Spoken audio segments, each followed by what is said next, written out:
Do not adjust your radio dial. You are tuned in to the Mark Order Podcast.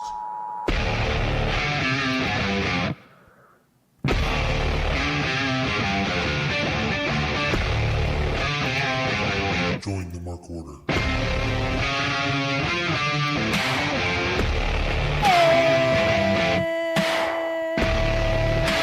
It's a Wednesday night. You know what that means. The Mark Order Podcast coming at you August 12th, 2026. Blessedly, there's no Ryan. It's just me and Joe. Ryan is gone for 2 weeks. 1 week, he's going to a library to be a nerd this week. He has to watch interrupting dogs, like the old interrupting cow joke. He is watching these two very, very large dogs and ran from the grind, as we do from time to time. But we've got me, we've got Joe, we've got AEW to talk about, we've got a Swerve return to talk about as we are headed on the road to Wembley Stadium. Joe, how are you? Oh, you know, just living life. Living the dream. Yeah, enjoying home ownership on all the things I can repair the house. But, you know, yeah, I'm glad we're here. I mean, we're two of the most consistent people on the show. So we're not seeing anything. Yeah, definitely 100% true. Not to brag, but like me especially. I'm just here always, all the time. I've never, I don't think I've missed a week yet. So Yeah. I'm just gonna keep lying and see how No, that the goes. the Iron Man is pretty fun. It's true. You're the Cal Ripken of the Mark Order. I am truly the record that will never be broken. Me, Cal Ripken, Kate Ripken Jr. is what I should be. But we've got Taylor Cannon in the chat. We've got Pieces. We got Matthew Hooks. We got Greg Cherry. We've got Jesse Ozog, who's here on the earlier side. I think Ryan not being here is good for viewership, is all I'm saying. But we've got a lot to get into with tonight's Dynamite. So chat along with us. Do leave a thumbs up on this video if you would be so kind. If you listen in audio form, please do leave us a 5-star review. We would appreciate it. It's like Ty Dillinger does the perfect 10. We're just 5. We're just high 5 and you. Oh. Yeah, we're not going to 5 is fine. 5 is fine. Yeah, we're not. Listen, we're on the Meltzer scale. We're 5 out of 5. Okay. If we were broadcasting from the Tokyo Dome, probably 7, probably 6 out of 10. But we're gonna dive into it. Let's start with the big news here. Let's start talking with Swerve returning, and looks like he's entering the trios picture, and people are speculating just who that may be with. So certainly seems like it could be poised to be the New Day, because like they're coming into the company, and who else? Though I am intrigued, because that would be, if it is the New Day, like them jumping into a trio with someone else, I think is actually like very, very good. Like I think that's a really cool sign. I think that's remarkably cool of Big E too, because I'm sure they like wouldn't have done it without him being copacetic with it. So if that's what this is being set up for, I think that's remarkably cool of them. But you have Tony Schiavone introducing your new trios champs and Hangman and Brodito. And Bandito addresses the crowd in Spanish. Well, Brody does his usual keeping it kind of brief thing. And they're interrupted by Swerve and Nana. And Swerve calls the champions a case of trauma bonding, which I thought was very funny. Arguing that their biggest connection was their shared history with Swerve, which I really liked. Like Swerve being the common thread between all of this was a cool shout. He reminds Bandito and Brody of his victories over them, and of course reminding Hangman, asking what Paige's end game would be now that he can't be champion anymore. And Hangman fires back at Swerve and says, you've done plenty of heinous things yourself, sir. And also kind of takes a jab at him like, I've also had my eye on you this year, okay? And let me say, your results have not been great. So I liked a lot of that back and forth. But Ricochet, the Demand, and the Lethal Twist interrupt. And Ricochet mocks Swerve. He calls out the toilet paper launch, which I thought was a fair thing to bring back up. Threatens Nana and argues that Swerve alienated anyone that could have had his back, which is a fair point. And Swerve eventually walks toward the stage, but gets a final shot in and says, Brody might be the one that barks, but Ricochet is the bitch, which I thought was a nice little wordplay. Because we overuse bitch in wrestling, but that one, not bad. So Ricochet gets restrained. Hangman agrees that Swerve had a point and invites their challengers to come take the trio's titles. But Ricochet says, nuh-uh, it'll be on our time. So a lot of people speculating that Swerve's backup could be the New Day. I think that would be awesome if that is the direction they go. It would make sense. I just think it's really cool that Kofi Kingston and Austin Creed would jump into a trio. But if we're to jump ahead a little bit, that could leave some really interesting possibilities, right? Because assuming Kenny Omega is losing to Will Ospreay at All In, you could reunite the Elite as a part of this and have them like Kenny and Hanger on the other side of things. Everybody wants to see the Young Bucks versus the New Day. So this trios division has needed a shot in the arm for a really long time. If that's what we're fast forwarding to, I think that could be a very, very cool direction. And it seems like they're leaving maybe a little something for this road to Wembley. Like I think we're probably seeing the New Day debut at Wembley would be my guess. Otherwise, they probably would have just been introduced here because it's a bunch of trios. So if that is the direction they're going. Now, could just be something else. Could be AR Fox. It could be a way to get Kevin Knight out of the Don Callis family because that was a terrible move. Like, there's certainly a lot of possibilities there. But very happy to have Swerve back either way. He's been missing on this road to Wembley for sure. What were your thoughts on this trios division kind of heating up, man? It seems like if you throw Hangman Page into something, it just automatically gets more important. Yeah, come guy of, latch onto a tag team really quick and become a trio champion. I mean, look what he gives Jet Speed. I'm excited to see them, heat up the trio division, but then I always think to myself, at what cost? Like, are we going to lose interest in the tag division, or what other division are we going to lessen our focus on? Because it seems like something always is a give and take. I like your idea of New Day or former New Day coming in. I think that'd be a good idea to keep them away from the Bucks right away, because that's the obvious play. Sure. And I think their characters in WWE, when they're heels, that kind of aligns with kind of the Swerve character right now. Kind of that cool, badass, and also kind of a tweener. Yeah, I can see that working. And I think Swerve would be an upgrade for them as a trio compared to them with Grayson Waller. I think that's fair. I think that's a fair shout. I think it would be a really interesting mix of personalities too. Like I'm intrigued to see if it's Swerve being a badass with two happy-go-lucky guys with him, or if they just come over as heels like they were, because they're gonna get cheered like crazy. So that's the only kind of hiccup that I can foresee in something like that is people are gonna want to cheer for the New Day, but people can cheer for the New Day. Like that is fine too. So we will see where that goes, and if that is where it's going. It feels like it makes an awful lot of sense. It feels like it makes an awful lot of sense. So I think that would be cool. I think that would be cool. What's the chat thinking? Are we coming up with names? Daybreak would be cool. I like that. Fresh Day. You have to still keep that cadence of. I would be surprised if they didn't come over there with. I feel like the story went under the radar, and I'm not quite sure how. But WWE tried to sue Bryan Danielson for this, which is not copyrightable. Like, yes is a trademark, you can, but you can't stop a crowd from doing this.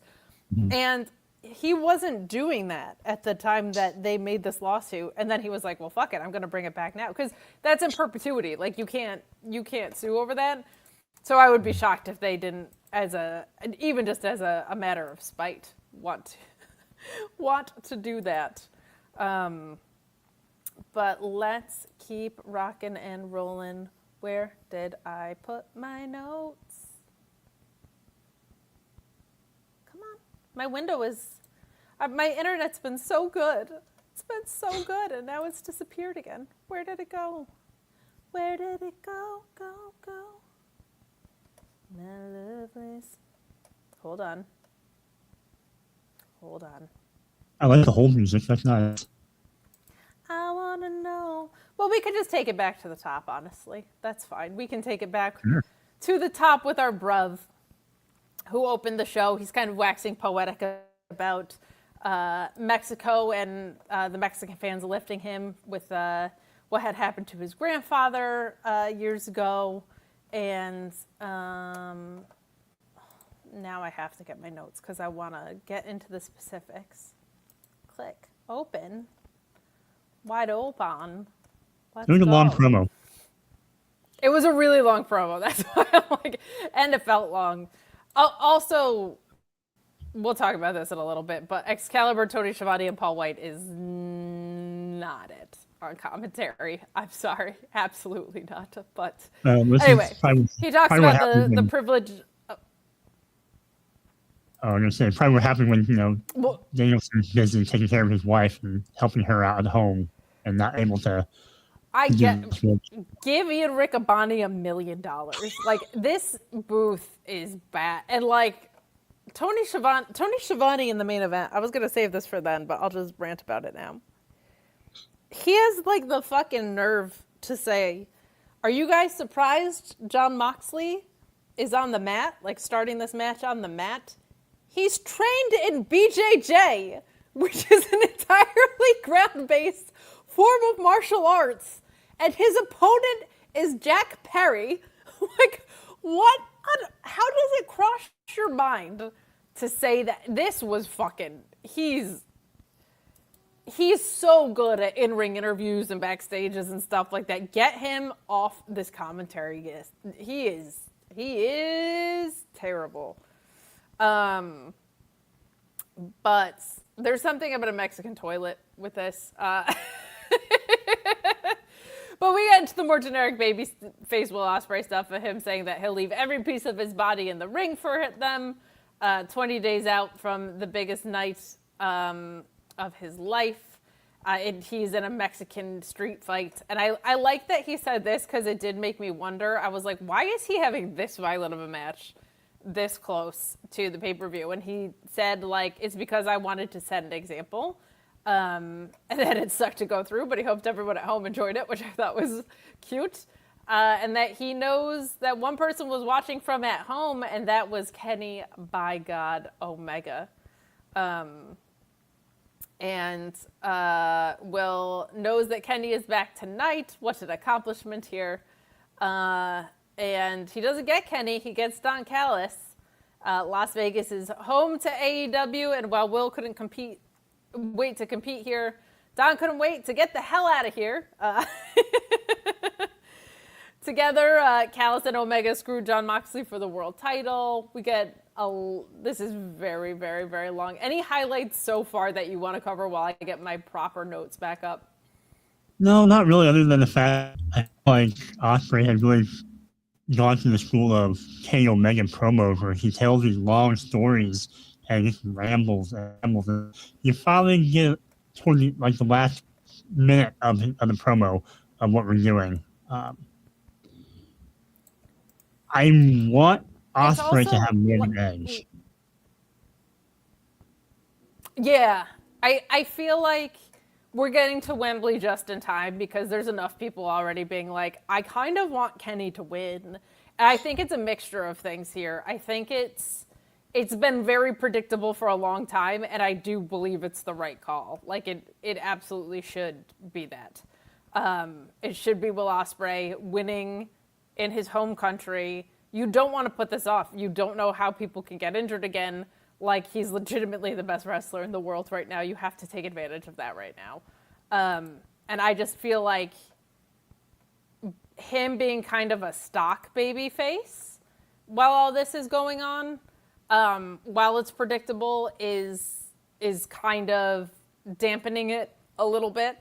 The segment from a couple weeks ago was fantastic. It was weird Kenny wasn't in Mexico, but I guess he wasn't taking a flight all the way there just to come out at the end, which is fair. But I don't know. There's like kind of... I think once he wins it, champion Will Ospreay needs to look like something else. But Callis is revisiting his history with Omega. And Callis draws a parallel between the two of them, which makes sense because they were both like Don Callis projects at one point.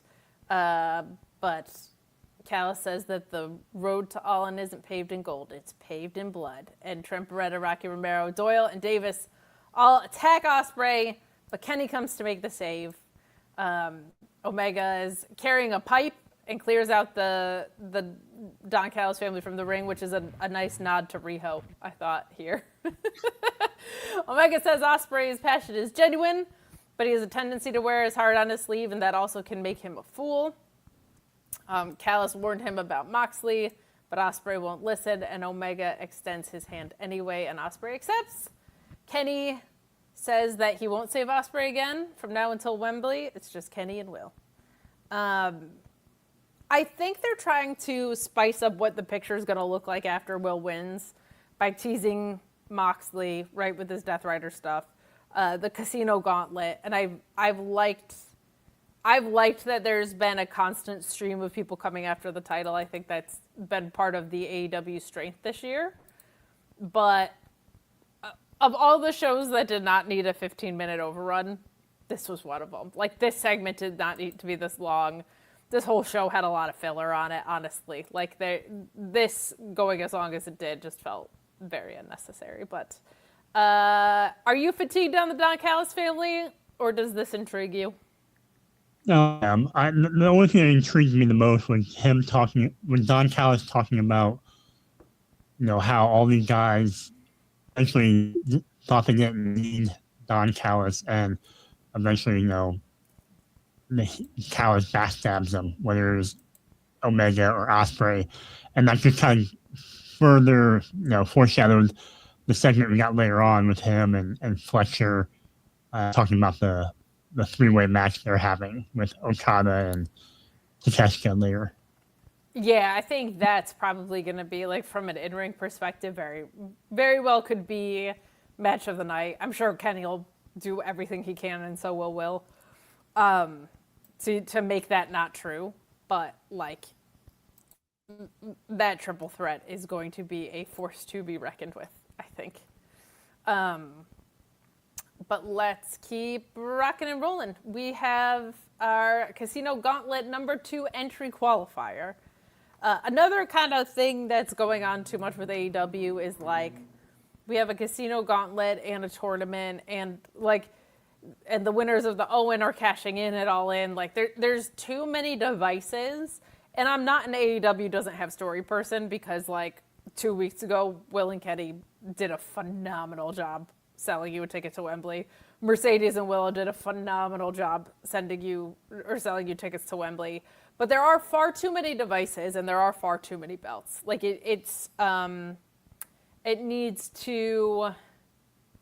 There just needs to be more wrestling adjacent stories, in my opinion. However, MJF versus Nick Wayne versus Speedball was super, super fun. Like, this was a fantastic match, and MJF has said, like, with modern wrestling, there's so much of people putting on these, like, incredible athletic matches and all these things. And, like, he wants to be the guy that keeps the flavor of, like, I'm just here to win the match. And I'll do it however I need to, alive. And, like, when he's taking over the mic at commentary, when he's telling Nick Wayne in this that it's an honor to be in the ring with him, all those things, it's fantastic. But he's a hell of a wrestler at the end of the day. But, like, it makes matches like this more interesting because you do have a little bit more of a diversity in the mindsets of the people in the match, which I think is good. There's a Mike Bailey triangle moonsault in here that's incredible. MJF briefly convinces Nick Wayne to align with him to beat down Bailey, but that, of course, all collapses when MJF slaps Nick Wayne. Like, stuff like that, I think, is good. Like, some of the in-match interplay that MJF brings is different than what a lot of people bring now. But this does have Mike Bailey hitting an Ultima weapon on Wayne, and Bailey seems to have Wayne beaten, but MJF throws Bailey out of the ring and steals the pin and traps Wayne in the salt of the earth. This was, I thought, super, super fun, and it was like 12 minutes about. MJF was the predicted winner, but I liked this a lot. I thought it was a lot of fun to watch. It stood out as being different than most things on the show. What did you think? Yeah, I thought it was laid out really well from a match standpoint. And the fact that you have MJF with two guys who completely different styles than his as far as, quick, high-flying type of action. I liked having that dynamic, like you said, having him being that classic shit heel who will just, wait for the right moment to pick his time. I enjoyed this. I don't feel like we've seen enough of him over the past couple of months, and I felt like he was supposed to be the future, and then kind of lost in the shuffle after the whole Christian family faction fell apart. And I would like to see them get him back up and do something more with him, whether it's one of the numerous single titles we have in AEW. He can go after one of them. I agree with that. I did see a really funny post that was like, Nick Wayne lost clean. He's obviously ready to be ROH champion, so strap him up there. But you're right. Like, I think he got injured at 1.2, and Christian's faction kind of falling apart definitely put him on a bit of a wayward path. But he's very, very good. He's very, very good. We got more people in the chat. We got Laurent Ford. We got Eric Freeds. We got Jamie from Wrestle Radio Australia, Imperio Magazine, who's always so kind and wonderful to us. Let's keep moving along. My internet does not want to cooperate today. But MJF, we get a post-match. MJF meme face, who's concerned when Andrade's music hits, only to reveal that it was him screwing with the crowd the whole time, that he made sure that Andrade would not be there. And he says that Andrade, Kenny Omega, and Will Ospreay are all afraid of him, and they can pray to God all they want, and only the devil can hear him because he's the one true champion, the OTC. Which, shout out to the Fightful social media team for catching, because I did not, and then MJF retweeted it when we posted that. That sent me. So it seems like MJF is still interested in his title, which I think is a good thing. That's a very good thing.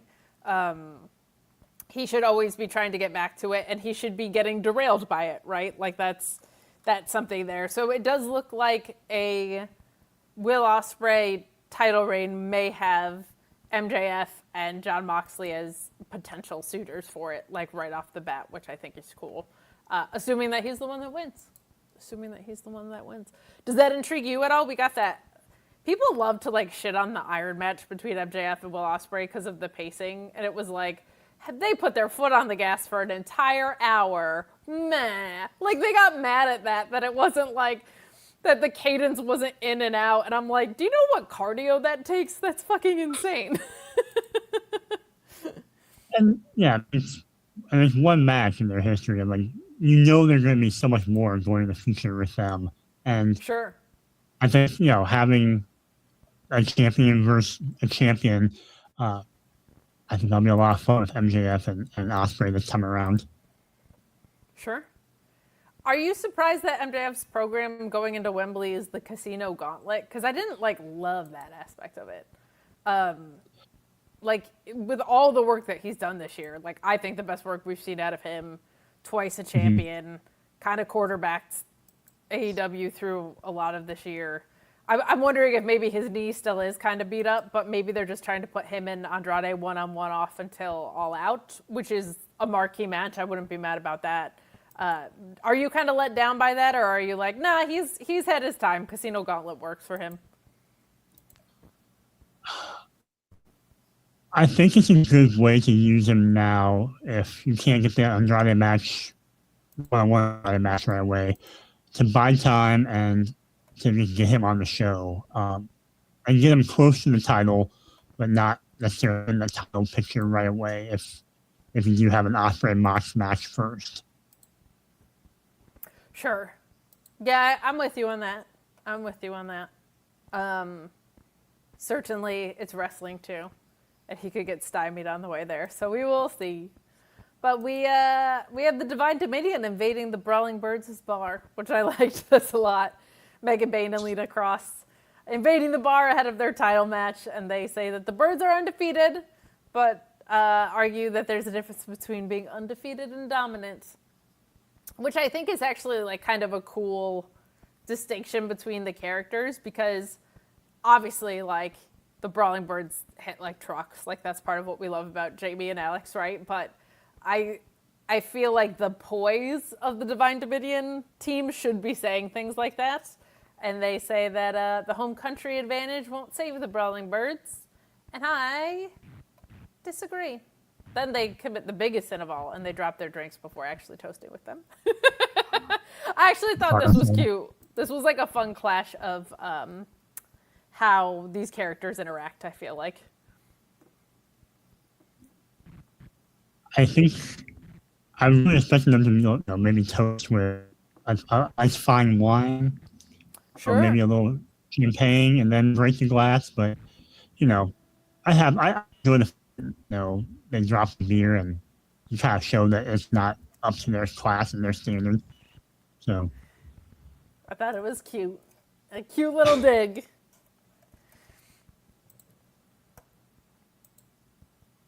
Let's keep moving along.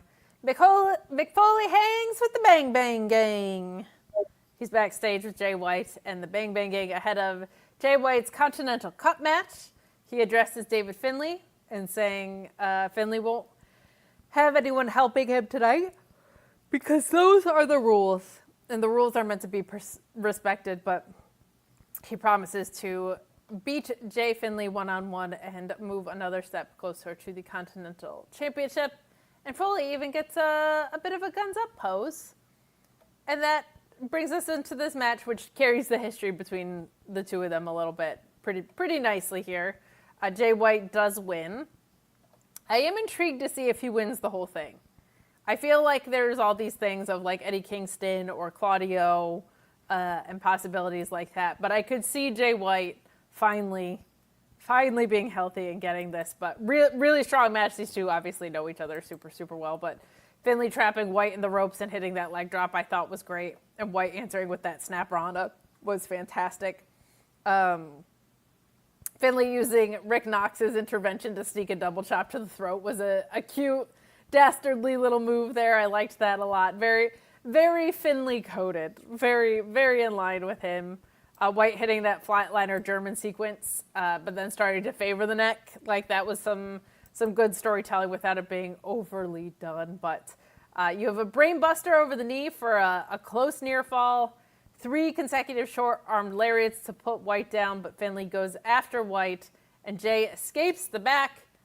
Blade Runner, 1, 2, 3. Jay White wins. This was a really, really good match. They did a good job of making you feel like they actually hate each other because of their history and the animosity between the two of them. What did you think of the match, and do you think Jay White is going to win this thing? Solid match. I mean, it's hard not to have a good match between these two. I'm pretty sure they can, sleepwalk and still have a banger of a match just because of their familiarity with each other. I can see Jay going to the finals as long as we get a Mox and Eddie matchup, maybe in the semi or something. I need that match to happen at some point. I think this contrived cup tournament. So I want that match to happen at least. my other questions were, one, is there too much violence in professional wrestling? I feel like the bang bang gang and warning shots, and I feel like there's a lot of finger banging out there. There is. I think the problem is they say like you can't bring a gun to a knife fight, and you have switchblade there, so it's more the confusion of the weapons for me, more so than like the overuse of gun violence. I'm just like, well, what are we doing? Which one is it? Pick one. My other thing was that I still don't love Foley as this in-ring or backstage interviewer. I find all of his segments to be really kind of cringy and just awkward, and I don't know, it just seems off to me.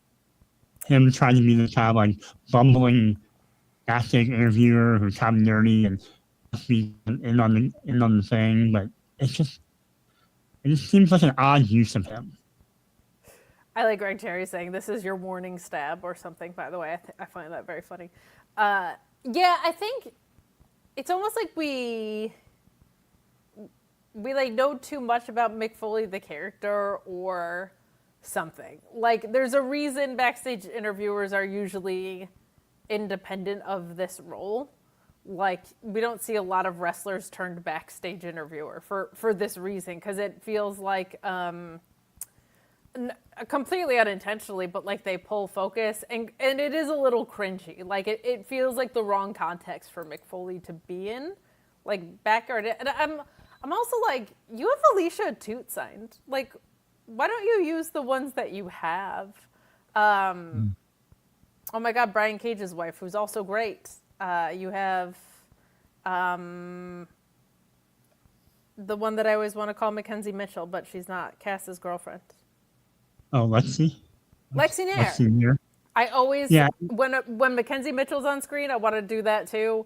I always flip them because I was always watching NXT and her in the same, and I do it with Josh Groban and Michael Bublé too. I can't explain it. I don't know what it is. They're not alike, but I just do it. But I just it feels like he's really shoehorned into this role, and I like there was one Wednesday where Renee could barely talk, and I was like, they have other people. Like, why are they doing this to poor Renee? I don't know. Why do we still have the same commentary people? You know what? It's a mystery. It is a mystery. Hey, this Mercedes Moné gal not so nice to the old Willow Nightingale. Renee is supposed to interview the lovely, beautiful Willow, who looked gorgeous tonight, by the way. Her makeup tonight was striking.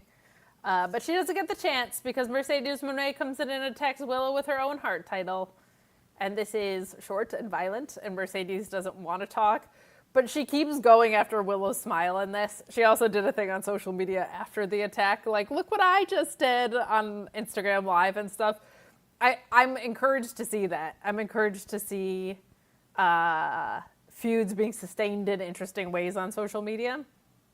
It was funny because I had just earlier today posted about Will Ospreay and Gabe Kidd when they were just talking shit to each other on Instagram Live way back. But this is good. This was a good way to kind of sustain this. They weren't going to do like a ton in ring with them after last week. But Mercedes is just coming across like a little more dastardly than she normally does. And I think part of it is because Willow is just like the babyest baby face of all baby faces. And something about going after the smile anything anyway line is like, so it's just like a little extra stab to the heart from Mercedes.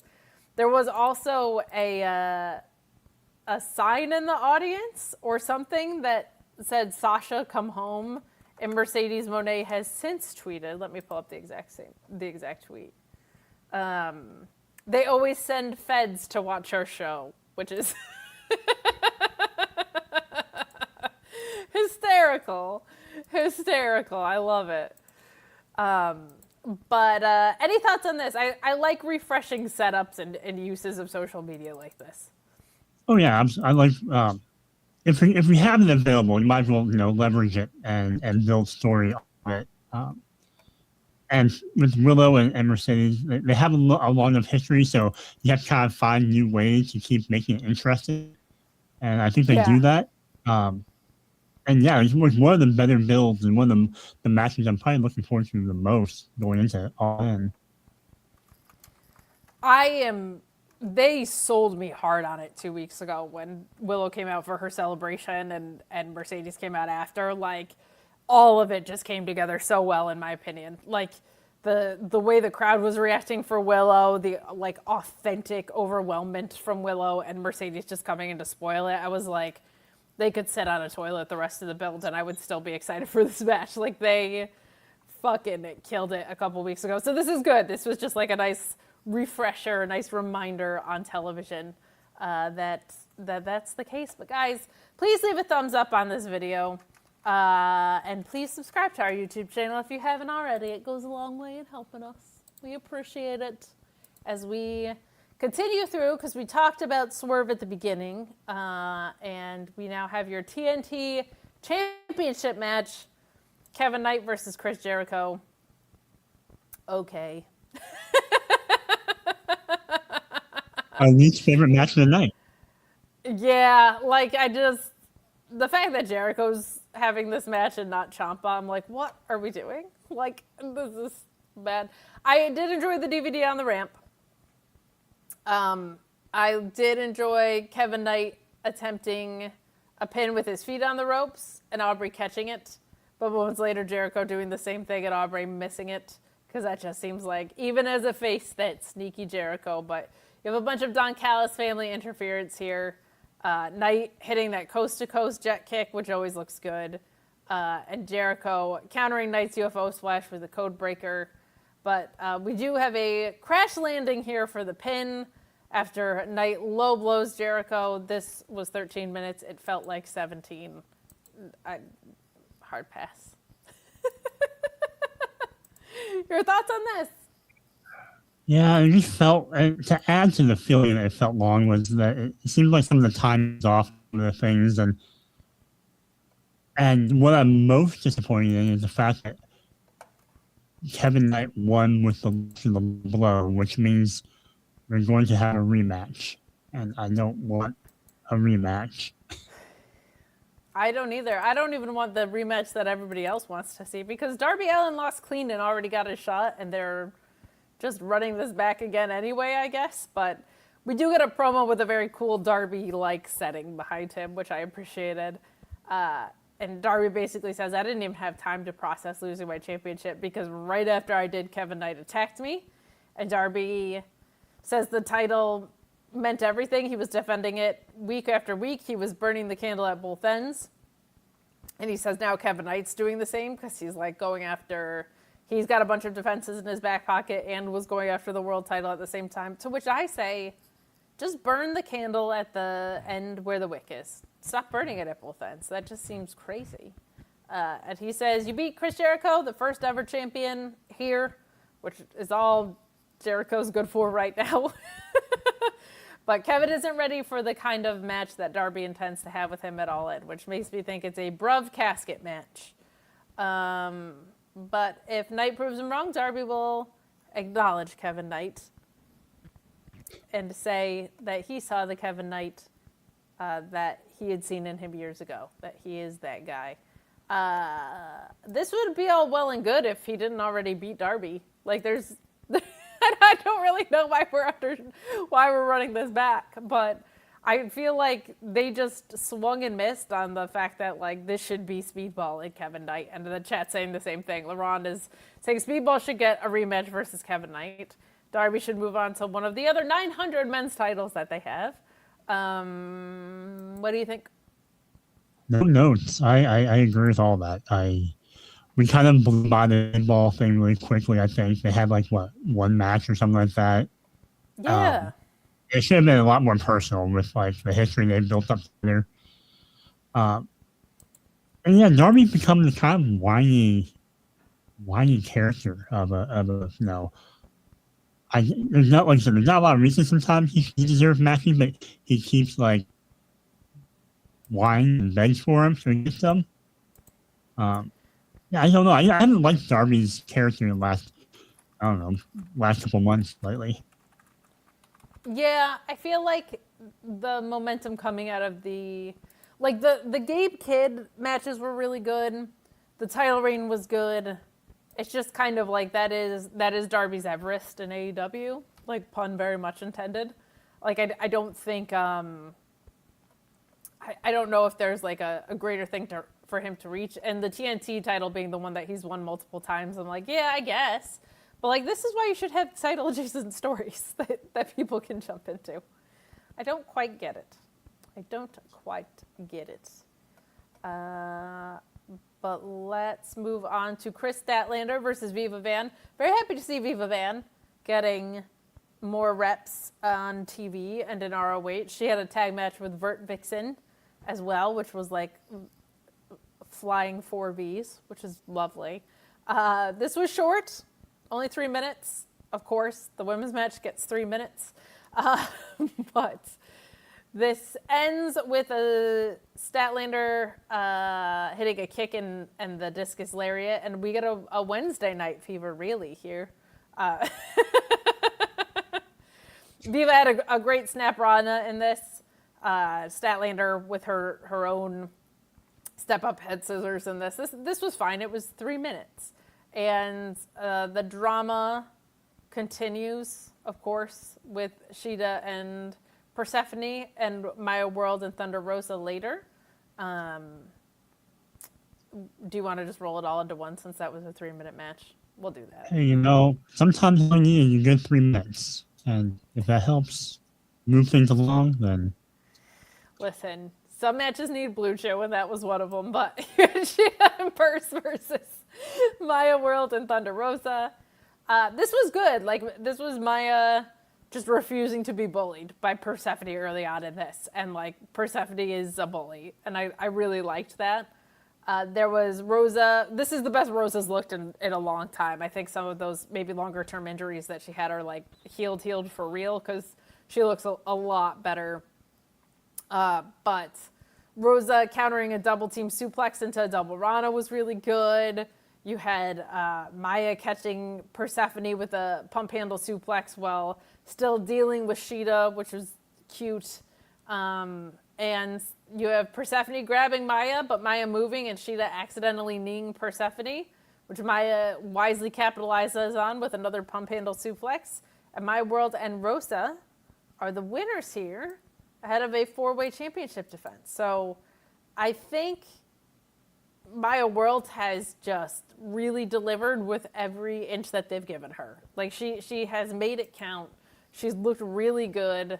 I thought she looked better than Shida in their one-on-one match. That was like a little clumsy and weird, but she's looked great every step of the way and just confirmed that they should be putting this faith in her because I think she's hanging with every test that they give her. So any thoughts on those 2 1.5 matches, we'll call it?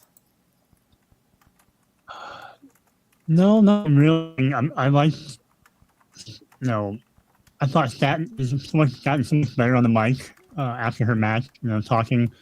The fact that her character is, a face, but it still has a little bit of edge left over from when she was a heel.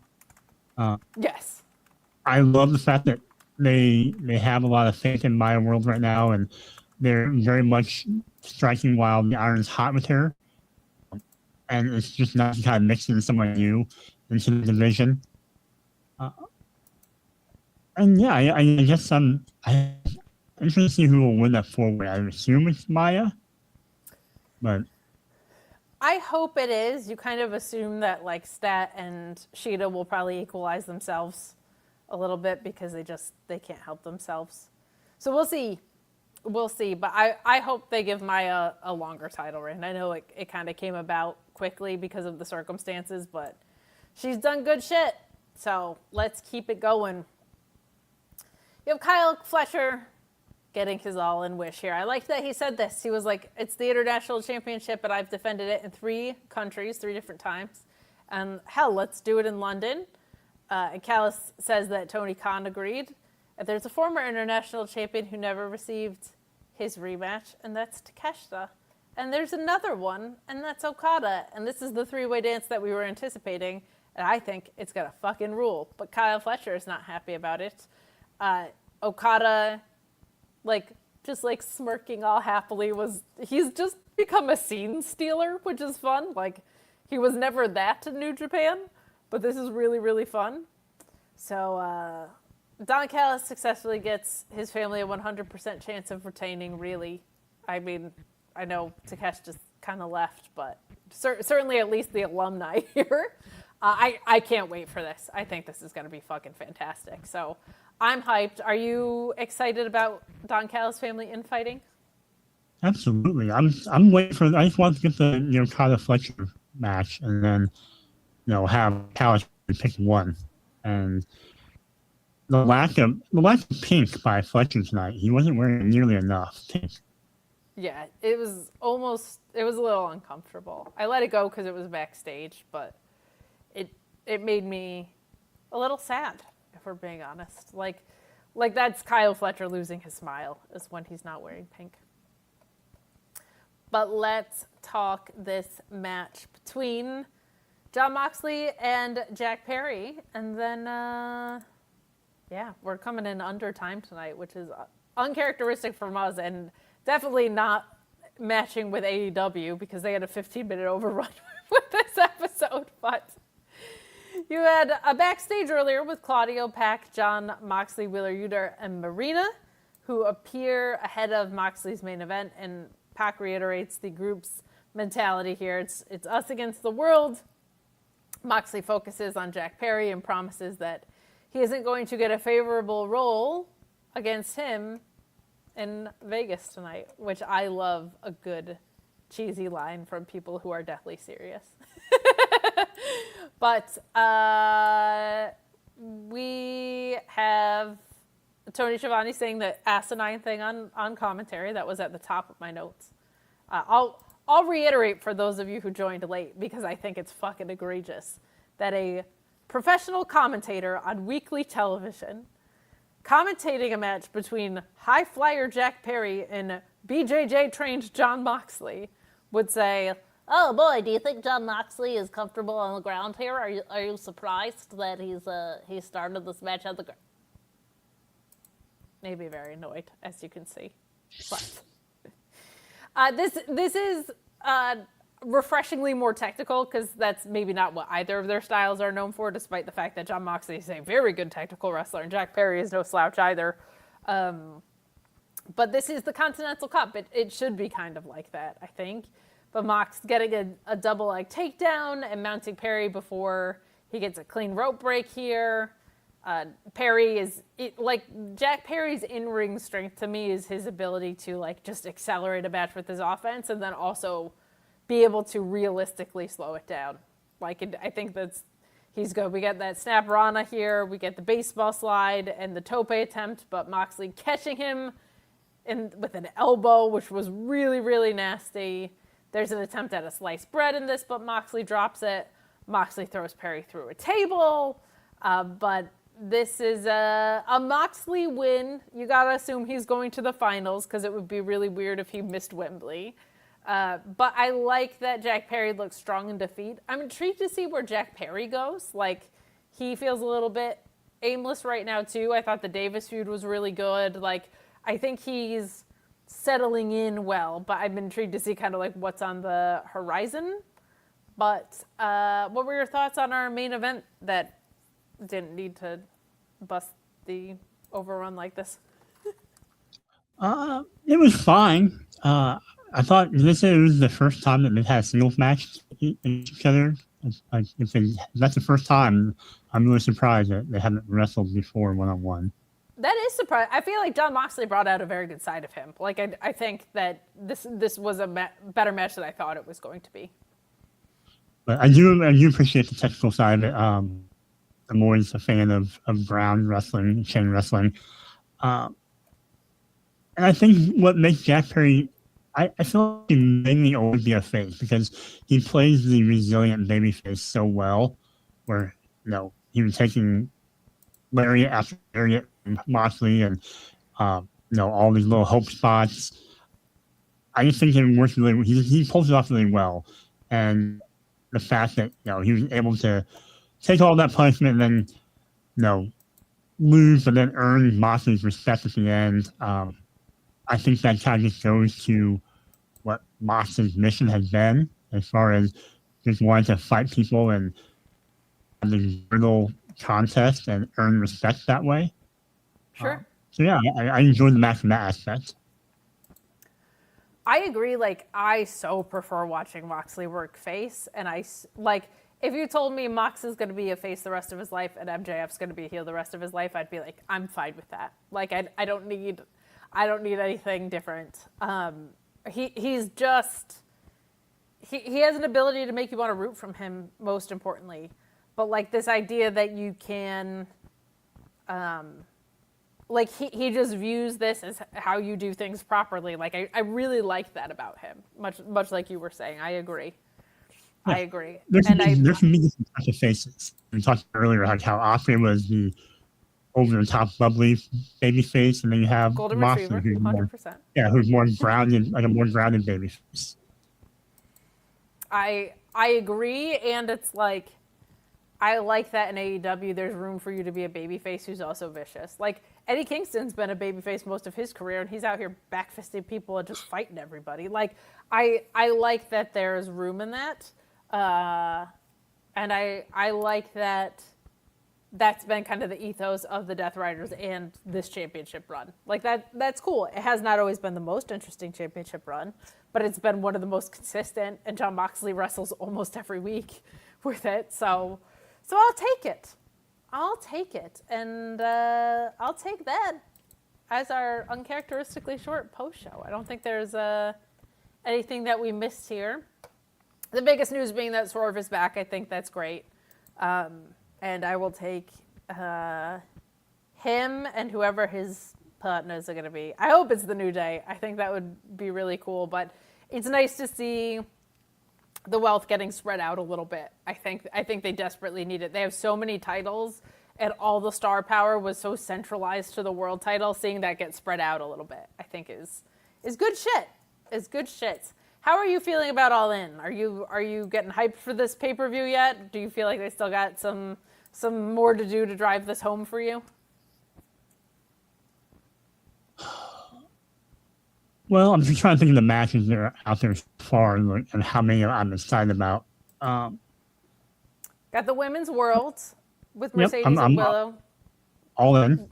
All in on the World match. Well, there you go. Will and Kenny. Yep. You got the triple threats. You got Cope and the Young Bucks. You got whatever this trios thing is going to be. You got the Casino Gauntlet. Mm-hmm. You got, I'm assuming, Darby and Kevin Knight again. I'm trying to think of what else. I feel like 4 matches I'm really excited about. Okay. I did hear a rumor, I'll tell you off air, about one that could also be another show stealer. But we'll see if it actually happens. But I'm getting there too. Like I feel like the top of the card is very well rounded out. And I feel like the best Casino Gauntlet they ever did, though it might have just been because it was for me, was the one that they did it All In. Like when you had Zach and Nigel, and like that was so much fun because it was the one that felt the most had Ricochet's debut, had like those Royal Rumble feeling surprises, but also there was so much logic interwoven with like who was interacting with who. So I hope it's done with that level of intent again, because I think that's when the Casino Gauntlet is at its best. So we will see. We will see what happens on the road to Wembley as we continue. But one thing that we do know is we will be without Ryan again next week. So we will both try and get back here to make a show happen for you guys. But Joe, in the meantime, where can people find you? Well, I'm on social media at Joe. I don't know what my social media looks like right now, other than I think my last post about downstairs at my age. So, yeah. Kate, what about you? Where are you at when you're not putting your face here out on YouTube? Well, tomorrow is my official 5 years at Fightful, and I'm celebrating by doing no shows and going to the beach. So, looking forward to that. But normally you can catch me on Fightful. SmackDown on the main channel every Friday. Fightful Select on Mondays, doing your Sour Grabs Raw review, where we don't talk about Raw very much. Tuesday, doing our NXT review. And Wednesdays, here, or when Sean's out, filling in for Sean at Fight Club. But follow me at Miss Kate Fabe, too. And I will be speaking at Podcast Movement 2026. So you're going to get a bunch of annoying shit about that in the very near future. So that's where I'm at. Leave a thumbs up on this video on our way out. And for now, we'll say goodbye and good night. Overlay. There's the overlay. Hell yeah, the narration stays alive. I have to. I don't know where some of the stuff is. I don't run the back end here. There's sounds. Where's the audio or outro? Come on, make it intuitive.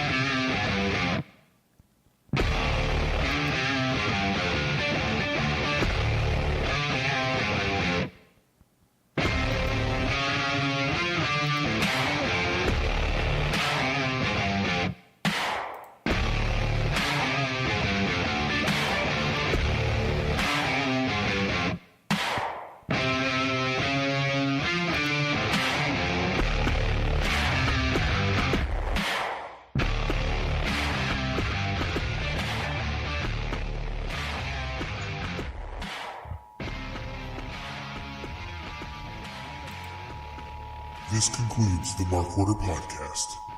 We now return you to your regularly scheduled programming. Join the Mark Order.